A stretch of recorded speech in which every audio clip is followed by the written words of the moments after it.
Hello, friends! I've got a story for you today called Baby Animals at Night. So, here's some baby animals that are nocturnal, so they're only out at night. Baby animals at night. Badger, I sniff the ground with my snout for wiggly worms. I am very shy, so don't scare me. Snuffle, snuffle.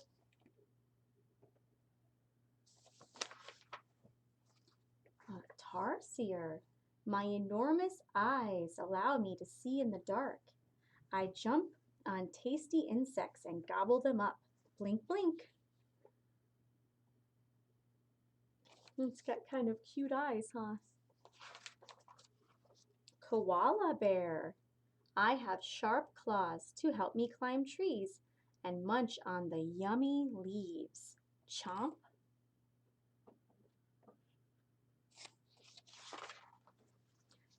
Skunk.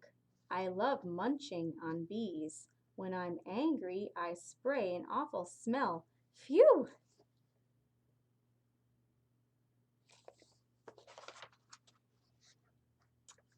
Fennec fox. My big ears keep me cool in the desert and allow me to hear things underground. Shh.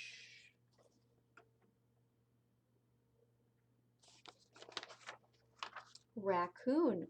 I like to rummage on the ground for food. I can pick things up easily with my skillful paws. Scribble, scrabble. We just read that book about the raccoons today, and that's what they look like in real life. Owl. I fly silently because my special feathers. I swallow my food whole. Gulp. Hoo, hoo. And that's the end of the story. I hope you guys enjoyed that to see baby animals at night. Have a good day, friends.